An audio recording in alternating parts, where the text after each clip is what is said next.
3, 2, 1, action! Assalamualaikum warahmatullahi wabarakatuh. Waalaikumsalam warahmatullahi wabarakatuh. Selamat berjumpa kembali di Kulkas Kuliah Ringkas. Satu-satunya kuliah yang gak bikin boring. Gak perlu ngontak SKS atau bayar UKT. Tapi meskipun ringkas ki insya Allah berkelas dan berkualitas. Karena Kulkas, Pak, Ngademin topik-topik panas bukan pakai nafsu tapi pakai ilmu atas bimbingan Wahyu. Kulkas ngadem yuk. Nah, kita akan bahas tema ini, Pak. Bincang-bincang mas kawin, Pak. Oke ki. Sekarang ini fenomena kaum sekarang ya. Waduh, banyak sekali nih. Ada yang maharnya sendal jepit, Pak. Tuh, jagoan itu bener, ceweknya mau nerima sendal jepit ya. Sendal jepit, air putih. Air putih, Nah, kopi, itu, Pak. Kopi. ya. Sus cemong. Terus cemong. Nah, ini Pak, dengan mas kawin seperti itu, bagaimana Pak tanggapannya, Pak? Gini Ki, kemarin kan di dunia maya cukup heboh dengan berita tentang nikahnya seorang YouTuber dari Lombok itu. Oh iya betul. Iwan Firman Wahyudi. Ya, betul, yang Pak. dipanggil Bang Yudi. Itu luar biasa. Subrednya itu sampai 23.000. Nah, itu viral banget, Pak ya. Kita kalah ya. kita. Nah, ia menikah dengan mas kawin sendal jepit dan segelas air putih. Nah, itu Pak. Sesungguhnya Ki, itu bukan fenomena baru. Dari dulu sudah banyak. Misalnya pasangan Agus Riyadi dan Rosiana di Lombok. Mereka nikah dengan mas kawin 3 butir telur. Bukan 2, 3 ya. Dengan uang 16.000 itu tahun 2019. Kemudian Muhammad Rohman dan Cicih Jayanti di Lampung Timur. Dia menikah 30 Januari 2019 dengan mas kawin es cendol. Karena cinta mereka bersemi pada saat makan es cendol. Cendol dawet, cendol dawet.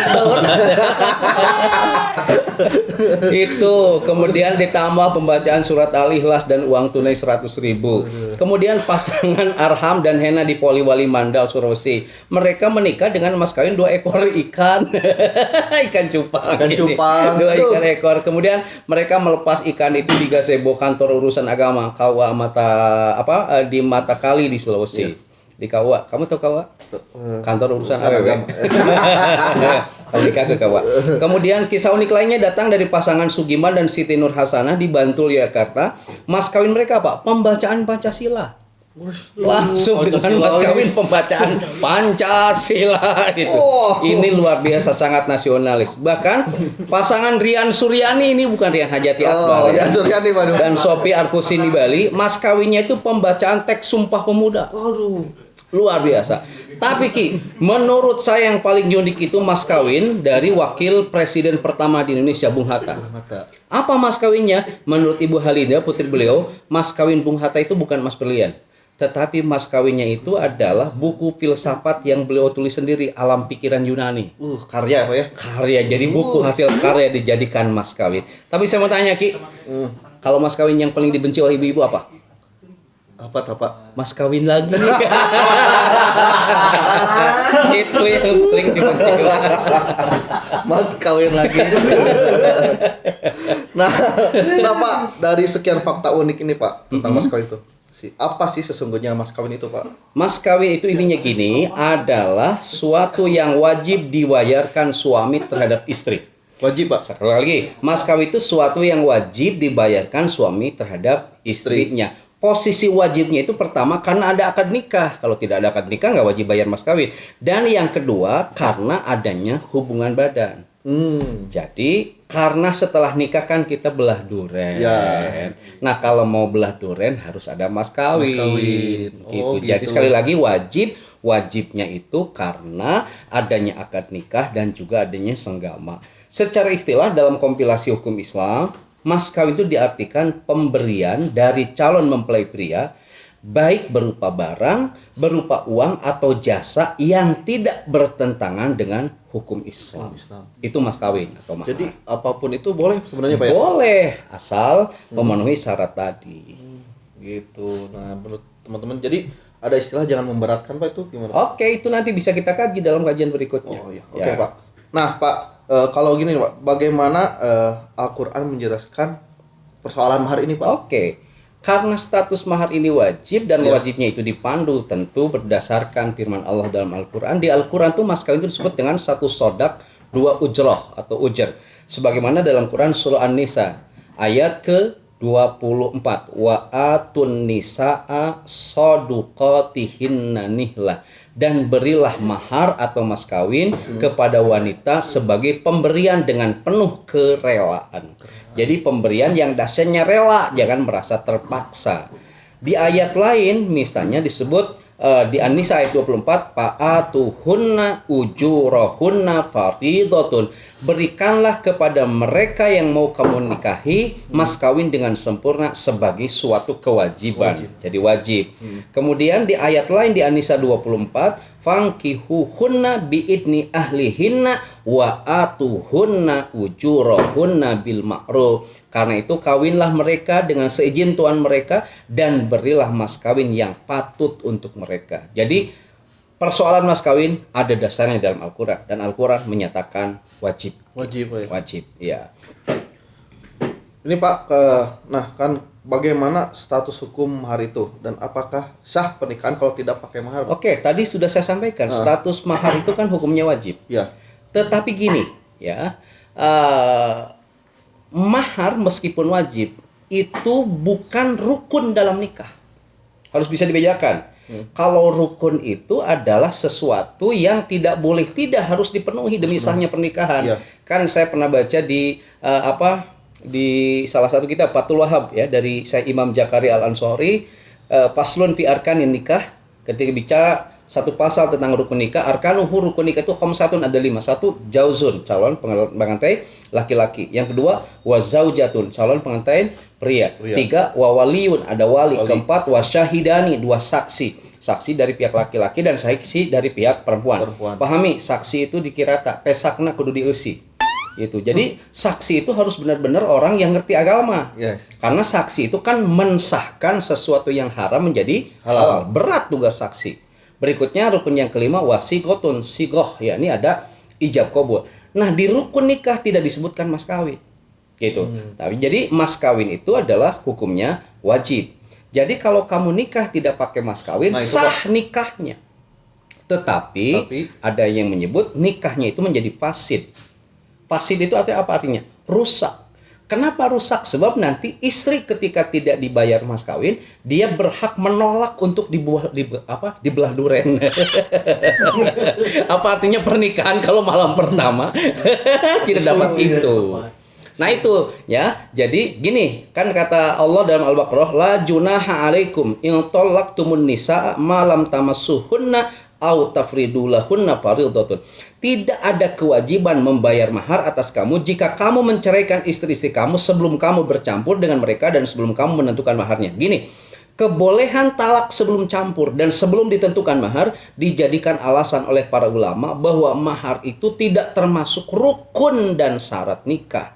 Jadi jika kedua belah pihak sepakat nikahnya tidak pakai mas kawin, nikahnya sah. Hanya sekali lagi menurut Imam Malik, nikahnya fasid, nikahnya rusak. Kenapa rusak? Sebab tadi, mas kan bagian terpenting dari pernikahan apa? Menyalurkan hasrat malam pertama. Gitu. Neng. Masa tidak ada itu? Iya, Neng, hoyong. Ada amat can bayar.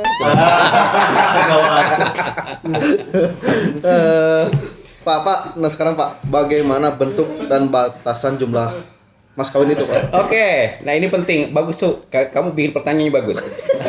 Bagaimana bentuk dan batasan jumlah mas kawin? Gini, para ulama sepakat mengatakan bahwa nas tidak menentukan, nas itu ayat dan hadis tidak menentukan berapa jumlah mahar yang harus dibayarkan suami pada istrinya.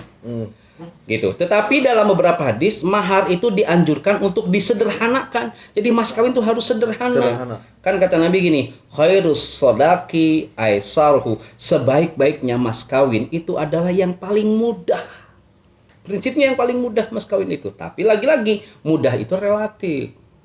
Relatif mudah itu. Misalnya gini, kamu miliarder nih. Iya. Hartanya bermiliaran, triliunan. calon istri kamu minta ke kamu mas kawinnya 30 miliar. Karena kamu miliarder kan ringan. Ringan, Pak. Bener. Benar nggak? Betul. Tetapi misalnya kamu yang miliarder itu calon istri kamu minta mas kawinnya hafal surah Al-Baqarah. Berat tuh. Berat, Pak. Berat gitu. Jadi relatif. Atau misalnya ada anak yang hafid Quran dipinta mas kawin hafid 30 juz bisa karena itu ringan Ya, bagi ringan. dia. Tapi tiba-tiba dia dipinta mas kawin 30 miliar. Berat nggak? Berat. Jadi ringan dan berat itu adalah relatif. Tapi prinsipnya yang mudah. Sebaik-baiknya mas kawin itu adalah yang mudah. Karena itu juga kata Nabi sebaik-baiknya nikah adalah nikah yang mudah. Mudah, Pak ya. Kemudian sebaik-baiknya perempuan adalah perempuan yang minta khitbahnya mudah, minta mas kawinnya mudah. Itu kata Nabi dalam banyak hadis disebutkan demikian. Namun demikian gini, para ulama, para imam mazhab misalnya memiliki batasan-batasan terendah. Imam mazhab Maliki misalnya batasan mahar itu adalah 1/4 dinar. 1/4 dinar itu segram setengah, segram 1/4. Kalau diuangkan itu batasan minimal. Kemudian menurut ulama Hanafi batas minimal mas kawin itu 10 dirham. 10 dirham itu berapa? 4,5 gram. Gitu batas minimalnya. Nah, ulama mazhab Syafi'i dan Hambali mereka mengatakan bahwa tidak ada kriteria minimal. Sebab yang dikemukakan oleh mereka yang jelas mas kawin itu memiliki nilai ekonomis. Kemudian mahar itu adalah sesuatu yang ada nilai lah. Nilai ya. Penting ada nilai gitu. Nah, tetapi misalnya jika dijadikan mahar itu sesuatu yang tidak memiliki nilai ekonomis, maka suami wajib membayar mahar al-misil atau al-misal. Apa itu, Pak? Mahar al-misal itu ini, Ki. Mahar yang disepakati oleh kearifan lokal besarnya itu berapa? Gitu. Nah, begini, pendapat Imam Syafi'i yang menyatakan tidak ada standar minimal ini didasarkan beberapa hal. Pertama bahwa penentuan mahar itu berdasarkan kesepakatan kedua belah pihak. Iya. Jadi mas kawin ini kan kesepakatan calon mempelai pria dan wanita. Maka kalau sepakatnya misalnya hanya 10.000, hanya 5.000 sah sebagai mas kawin. Satu. Yang kedua, sejumlah ayat yang bicara tentang mas kawin tidak menentukan jumlah. Iya. Meskipun wajib tapi tidak menentukan jumlah. Lalu ketiga, ada beberapa hadis yang dijadikan sandaran. Pertama gini. Pada zaman Rasulullah kan ada seorang sahabat yang mas kawinnya itu dengan sepasang sendal. Kayak kasusnya kemarin. Iya. Sendal jepit. Lalu Nabi bertanya pada perempuan itu, "Araditi min nafsiki wa maliki bina'laini?" Kata Nabi, "Ridokah kamu atas dirimu dan hartamu dengan mahar sepasang sendal itu?" Perempuan tadi menjawab, "Na'am, saya ridho ya Rasulullah." Maka fa'ajazahu, sah pernikahannya. Jadi tidak ada standar minimal. Standarnya adalah kesepakatan. Di sisi lain, suatu saat juga ada seorang sahabat yang nikahnya itu mas kawinnya itu hanya gandum ini gandum diambil 2 tangan itu diambil kemudian itu jadikan mas kawin. Ya. Hingga hadisnya kata Nabi ini, "Lau anna rajulan a'ta imra'atan shadaqan mil'a yadahi ta'aman kanat lahu halalan." Kalau ada seorang laki-laki memberikan maharnya berupa makanan sepenuh 2 telapak tangannya, maka halallah wanita itu baginya. Jadi bawa makanan sacanggem 2 canggem sebagai mas kawin gitu. Tapi kalau sacanggem dan 2 canggem emas, luar biasa. itu makanan. Itu sah kata Nabi sebagai mas kawinnya. Kesimpulannya gini, mahar tidak ada batasan minimal kata mazhab Syafi'i. Apapun bentuknya, berapapun nilainya, sampai barang yang paling sederhana sekalipun, yang penting bernilai dan ada harganya, maka itu sah sebagai mas kawin. Gitu. Yang penting memudahkan, Pak ya. Ya, prinsipnya mudah. Nah, buat neng-neng di rumah yang minta mahar sama AA-nya, jangan sampai AA-nya ngutang ke bank buat mahar. Selena beres nikah, mikiran nyicilan ke bank. Ya, Pengalaman. itu jadi mudahkan gitu. Ya AA-nya juga jangan pelit gitu ya. Kalau misalnya mampu ya kasih buat neng nanti maharnya atau emas atau uang gitu ya gitu seperti itu ya brand ya Aryan gitu. Pak, nah ini Pak gimana nih kalau pihak laki-laki tidak mampu membayar mahar. Oke. Nah ini pertanyaan ini nih sering terjadi nih. Gini, gimana nih kalau tidak mampu ya. Bila ada kasus seperti itu menurut ulama Hanafi dan Hambali, wanita tidak berhak menuntut pembatalan perkawinan baik sebelum atau setelah senggama. Hak istri hanyalah menolak ajakan suami untuk senggama. Itu Pak. Itu aja. Jadi itu. Kemudian menurut ulama mazhab Syafi'i dan Maliki, wanita berhak untuk menuntut pembatalan perkawinan tersebut sebelum senggama. Oh. Jadi kalau tidak bayar mas kawin, wanita berhak menuntut untuk pembatalan pernikahan. Kalau tidak sanggup bayar mas kawin. Atau mas kawin. Boleh menuntut pembatalan pernikahan. Seorang wanita kalau laki-laki tidak mampu bayar mas kawin. Tetapi misalnya kalau perempuannya ridho misalnya, Iya. mas kawin bisa dihutang. Iya betul. Nanti mas kawin bisa dibayar hutang gitu. Dengan mas kawin uang 25 juta dihutang. Iya. Gitu. Nah kalau ini Pak, ini mah realita ya Pak ya, banyak yang nanya gitu. Kalau si mas kawinnya itu dijual lagi gitu Pak, gimana tuh Pak? Oke, kalau mas kawin, Nah. begini Ki, kalau ada pertanyaan itu suami meminjam mahar yang sudah diberikan pada istrinya, Ya. gitu. Iya. Gini, istilah hutang mahar atau terhutang itu, gini, adalah mahar atau mas kawin yang sudah disebutkan dalam akad nikah, namun belum pernah dibayar oleh suami, itu hutang. Namun jika sudah diberikan pasca ijab kabul, maka saat itu mahar itu sudah menjadi hak pribadi istri, tidak lagi disebut sebagai mahar. Sehingga ketika dipinjam sekalipun oleh suaminya, hubungan hukumnya tentang hutang piutang biasa, bukan hutang piutang mahar.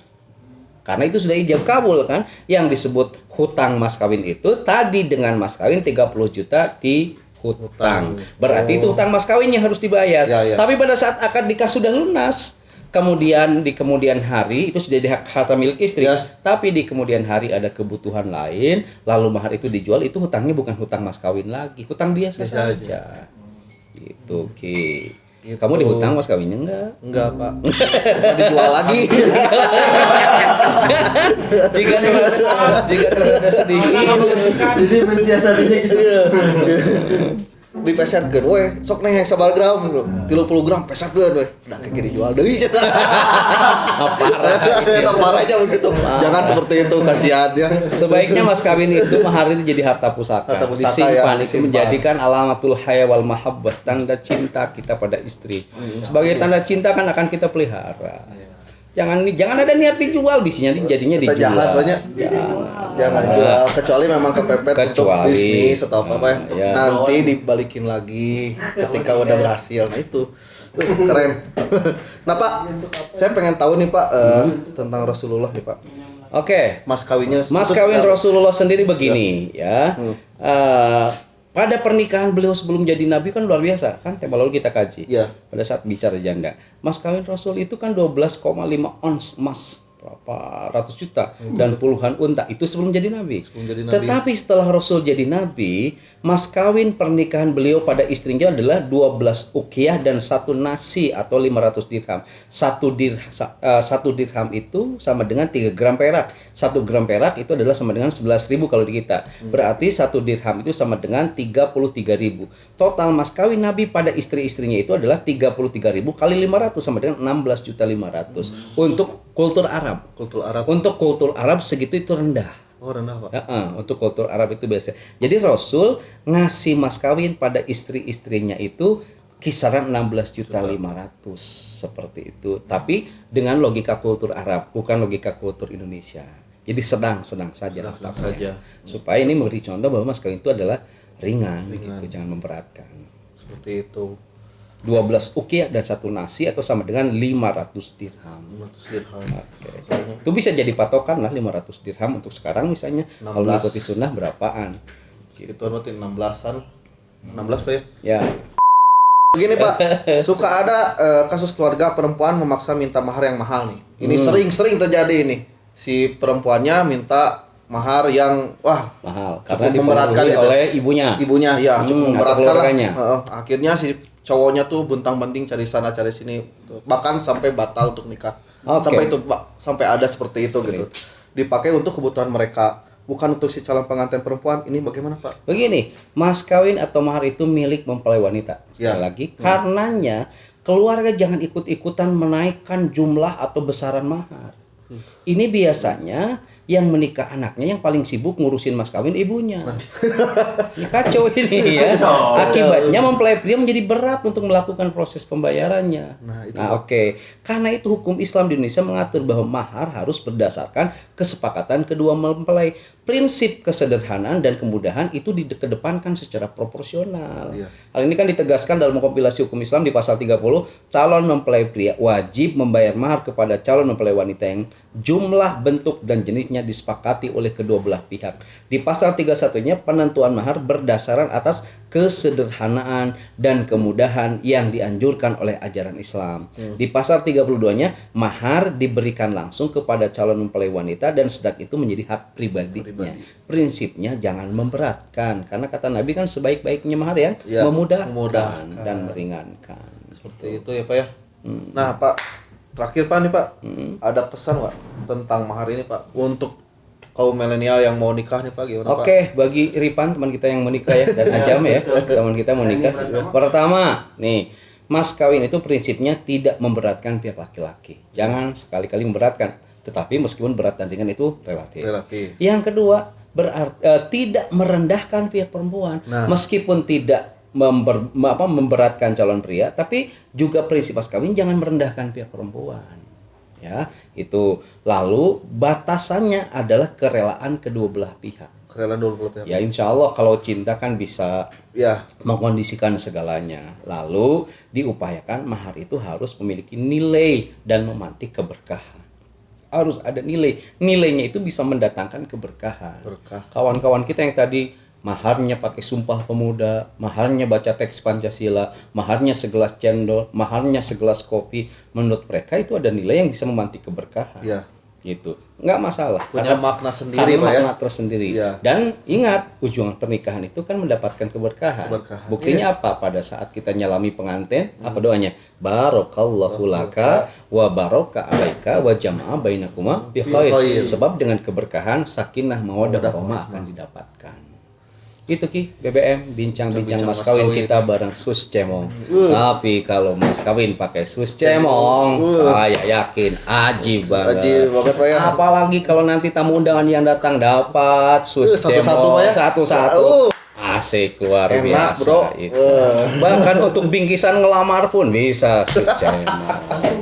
Langsung diorder lah dari sekarang. Langsung diorder. Oke. Sampai di penghujung acara. Aduh. Oke, gini Ki. Jawaban atas pertanyaan tadi jangan dianggap yang paling benar. Yes, betul Pak. Sebab wawasan keilmuan Islam begitu luas, tanya kembali pada narasumber yang lain supaya pengetahuan kita menjadi komprehensif dan lebih sempurna. Oke. Tetapi jangan lupa nonton terus apa, Bi? Kulkas. Kuliah ringkas. Satunya Fah. Kuliah ringkas. Satu-satunya kuliah yang gak bikin boring. Gak perlu ngontrak SKS atau bayar UKT. Tapi meskipun ringkas, insya Allah tetap berkelas dan berkualitas. Karena kulkas Pak ngademin topik-topik panas bukan pakai nafsu, tapi pakai ilmu atas bimbingan wahyu. Kulkas ngadem yuk. Assalamualaikum warahmatullahi wabarakatuh. Waalaikumsalam warahmatullahi wabarakatuh.